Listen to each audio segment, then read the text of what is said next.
তারুণ্যের রাজনৈতিক অধিকারের লক্ষ্যে আমরা বলতে চাই, যাদের বয়স 2014 সনে 18 বছর হয়েছিল, কেউ ভোটাধিকার প্রয়োগ করতে পারেননি। 2018-তে যাদের বয়স 23-24 হয়েছিল, তারা কেউ ভোটাধিকার প্রয়োগ করতে পারেননি। 2024 সালের আমিডামি নির্বাচনে যাদের বয়স প্রায় 30 বছর হয়েছে, তারাও ভোটের বাক্সের দেখা পান নাই। এই হিসাবে যারা 18 থেকে 35 বছর বয়স পর্যন্ত বাংলাদেশের তারুণ্যের প্রতিনিধিত্ব করেন, তাদের সংখ্যা প্রায় 4 থেকে 4.5 কোটি, কোনো হিসাবে 4.5 কোটি। 12 কোটি ভোটারের মধ্যে আপনারা কেউই গণতন্ত্রের স্বাদ নিতে পারেননি।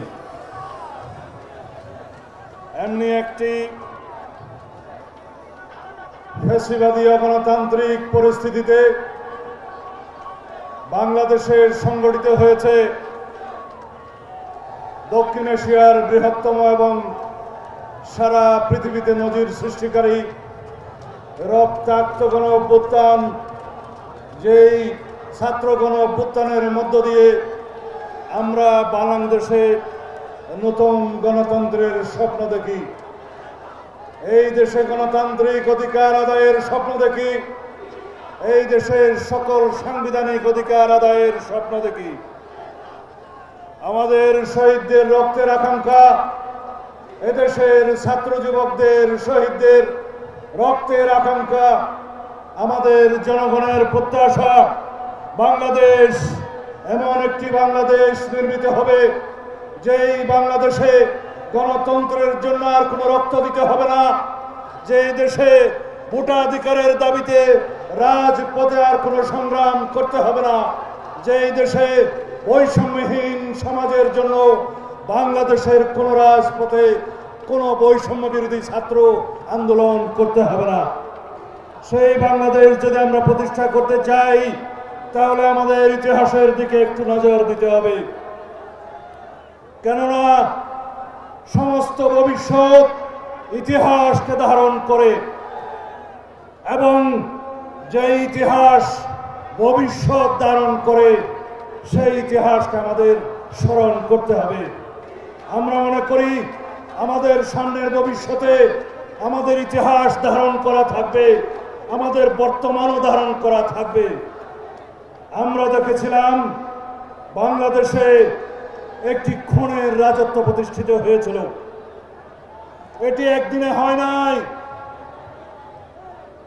এই বাংলাদেশের এই ভূখণ্ডে বিশ্ব স্বীকৃত, জাতিসংঘ স্বীকৃত বিশ্ব খুনি শেখ হাসিনা স্বৈরাচার প্রতিষ্ঠা করার মধ্য দিয়ে বাংলাদেশের সমস্ত গণতান্ত্রিক এবং সাংবিধানিক অধিকার হরণ করেছে। জাতিসংঘের রিপোর্টে উল্লেখ করা হয়েছে 1400 মানুষকে হত্যা করা হয়েছে মারণাস্ত্রের আঘাতে। শতকরা 66টি বুলেট মারণাস্ত্র হিসেবে ব্যবহার হয়েছে, সামরিক অস্ত্র ব্যবহার করা হয়েছে। এদেশের মানুষের উপর হেলিকপ্টারের গানশিপ থেকে গুলিবর্ষণ করা হয়েছে। সেই গণহত্যা চালানোর পরে এই শেখ হাসিনার তার দলের কোনো অনুশোচনা নাই। তারা ক্ষমা প্রার্থনা করে নাই, তারা দুঃখ প্রকাশ করে নাই, উল্টো দিল্লিতে বসে এদেশের গণতান্ত্রিক আন্দোলনকারীদেরকে অপরাধী হিসেবে তকমা দিচ্ছে। এমনি একটি প্রেক্ষাপটে আমরা বাংলাদেশের মানুষের পক্ষে আওয়ামী লীগের রাজনৈতিক দল হিসাবে বিচার দাবি করেছিলাম। পৃথিবীর ইতিহাসে যারা গণহত্যার জন্য দায়ী হয়, যারা বর্বরতম হত্যাকাণ্ড চালায় নিজের দেশের মানুষের উপরে, তাদেরকে ব্যক্তিগতভাবে ক্রিমিনাল অপরাধের জন্য দায়ী করে বিচার করা হয়।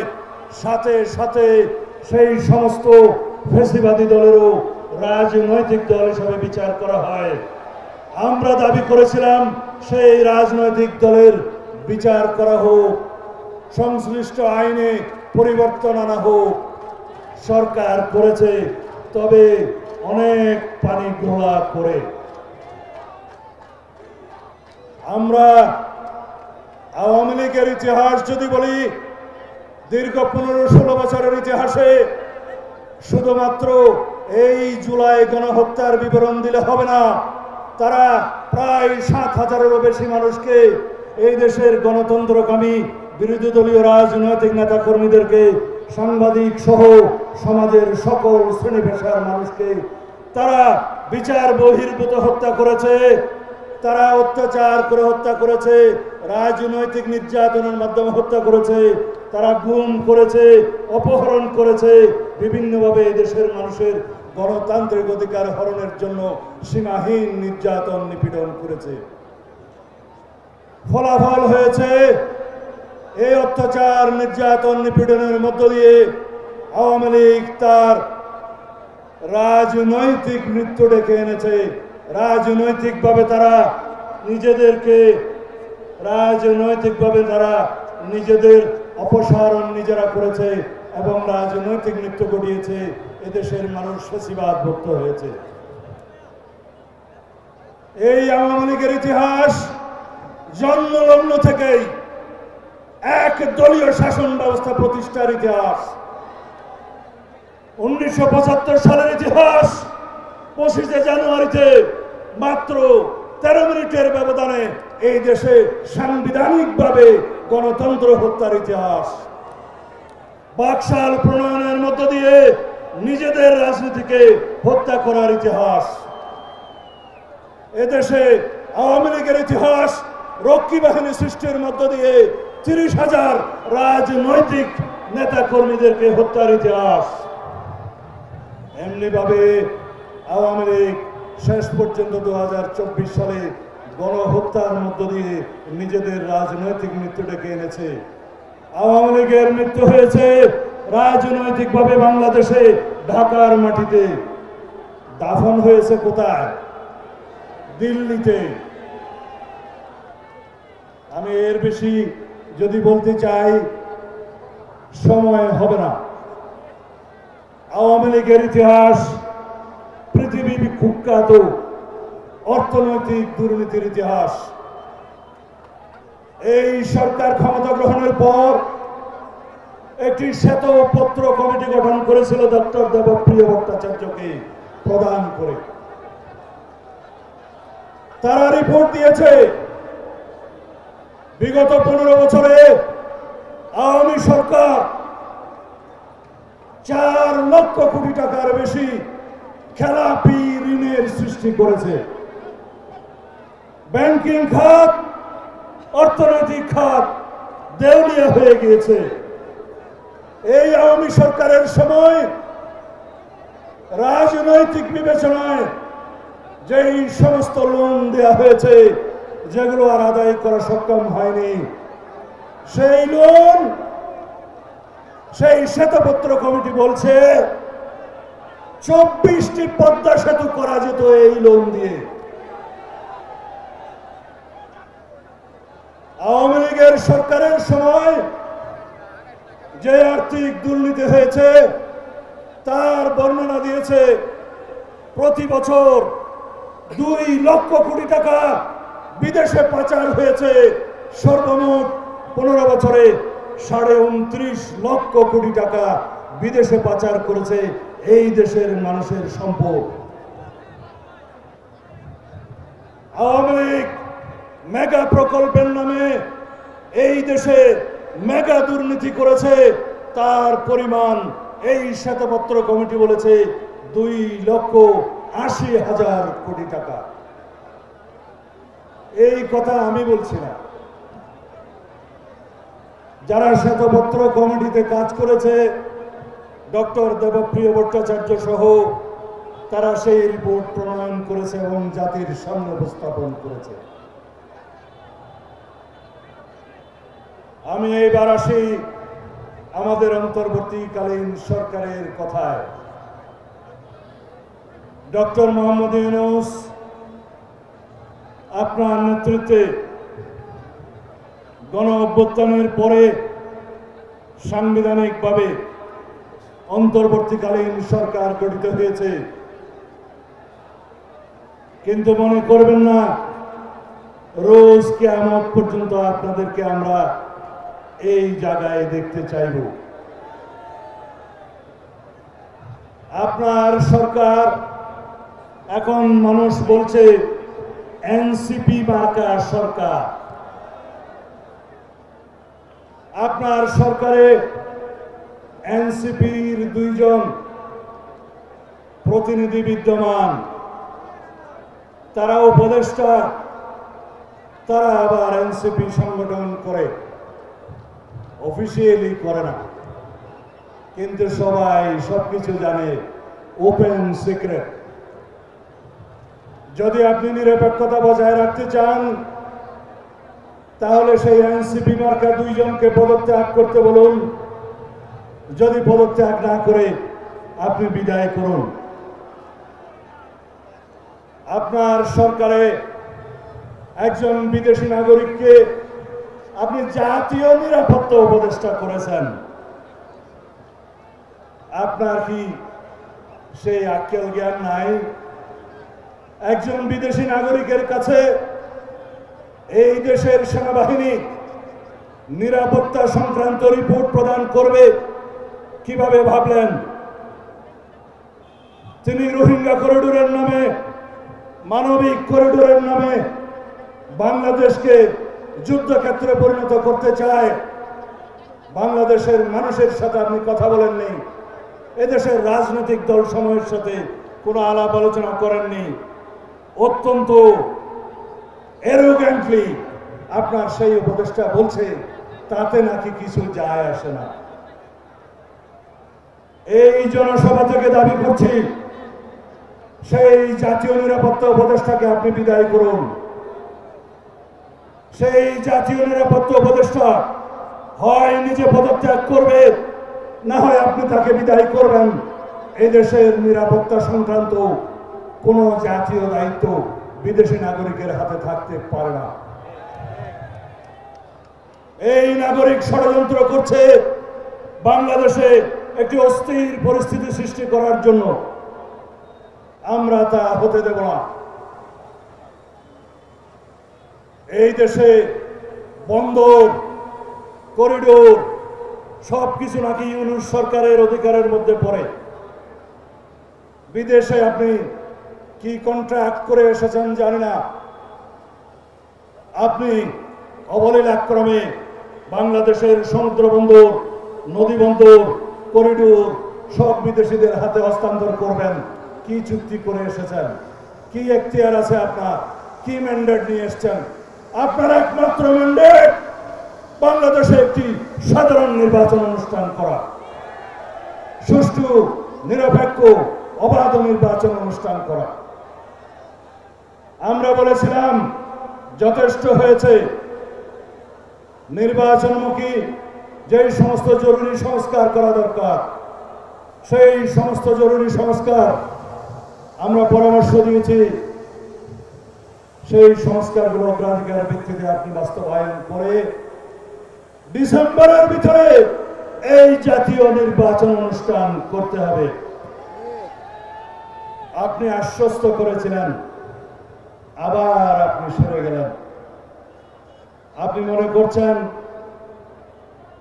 আপনাকে জনগণ অসীম ক্ষমতাশীল বানিয়েছে। বাংলাদেশের জনগণের প্রতিনিধিত্বকারী রাজনৈতিক দলসমূহের কোনো পরামর্শ আপনার মানার দরকার নাই।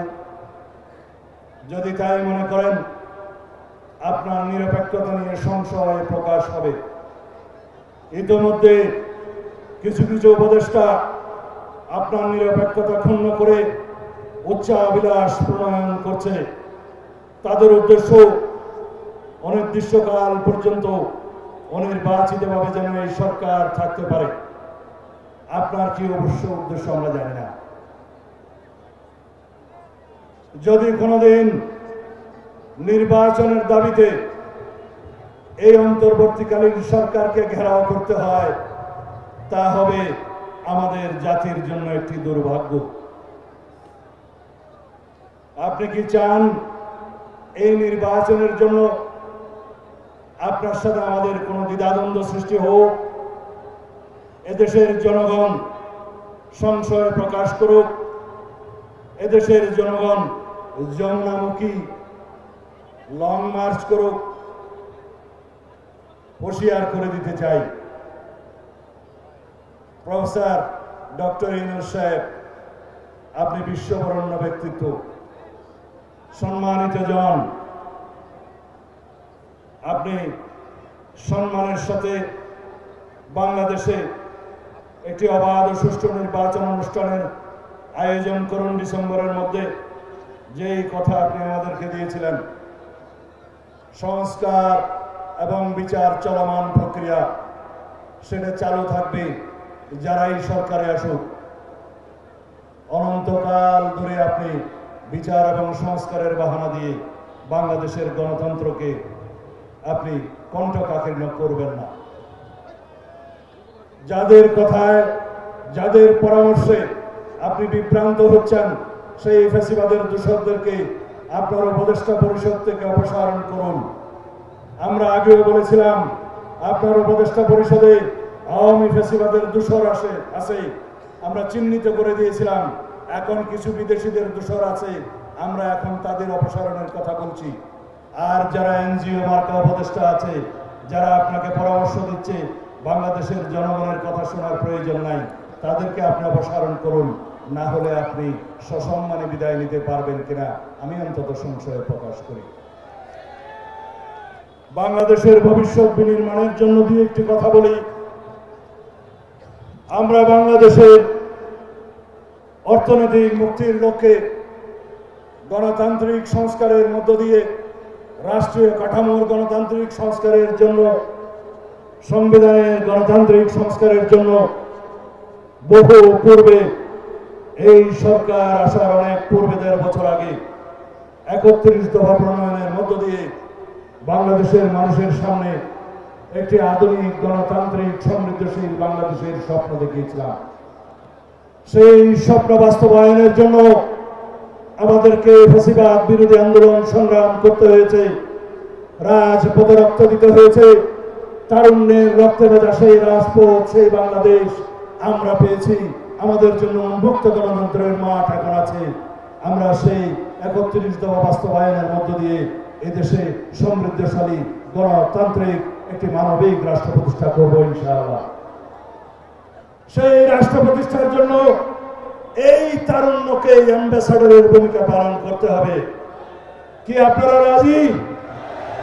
আপনারা সেই বাংলাদেশ চান, যেই বাংলাদেশে কোনোদিন ভোটের অধিকারের জন্য রক্ত দিতে হবে না, যেই বাংলাদেশে কোনোদিন গণতান্ত্রিক অধিকারের জন্য লড়াই করতে হবে না, যেই বাংলাদেশে কোনোদিন স্বাধীনতার সার্বভৌমত্বের জন্য লড়াই করতে হবে না, যেই বাংলাদেশ হবে আমাদের ভবিষ্যৎ প্রজন্মের বাংলাদেশের জন্য উন্মুক্ত, স্বাধীন, নিরপেক্ষ, গণতান্ত্রিক, মানবিক, সাম্যভিত্তিক বাংলাদেশ। সবাইকে সেই বাংলাদেশ প্রতিষ্ঠার জন্য অবিরাম সংগ্রামের মধ্য দিয়ে যেতে হবে। এই সংগ্রাম হবে উন্নয়নের সংগ্রাম, এই সংগ্রাম হবে উৎপাদনের সংগ্রাম, এই সংগ্রাম হবে গণতান্ত্রিক অধিকার প্রতিষ্ঠার নিরন্তর সংগ্রাম। আমাদের এই জনসভাকে, এই তারুণ্যের সমাবেশকে আপনারা সাফল্যমণ্ডিত করেছেন, যেভাবে অংশগ্রহণ করেছেন, সেই একইভাবে জাতি বিনির্মাণে আপনারা সর্বত্র সর্বস্তরে ভূমিকা রাখবেন, অংশগ্রহণ করবেন। সেই প্রত্যাশায় বিদায় নিচ্ছি। খোদা হাফেজ। বাংলাদেশ জিন্দাবাদ, বাংলাদেশ জাতীয়তাবাদী দল জিন্দাবাদ। শহীদ জিয়া অমর হোক। এদেশের স্বাধীনতা সার্বভৌমত্বের প্রতীক, গণতন্ত্রের রক্ষা কবচ দেশনেত্রী বেগম খালেদা জিয়া জিন্দাবাদ। বাংলাদেশের ভবিষ্যৎ গণতান্ত্রিক যাত্রার মহানায়ক, এদেশের গণতন্ত্রের রক্ষা কবচ, স্বাধীনতার সার্বভৌমত্বের রক্ষা কবচ এবং প্রতীক, তারুণ্যের অহংকার, জননেতা তারেক রহমান জিন্দাবাদ।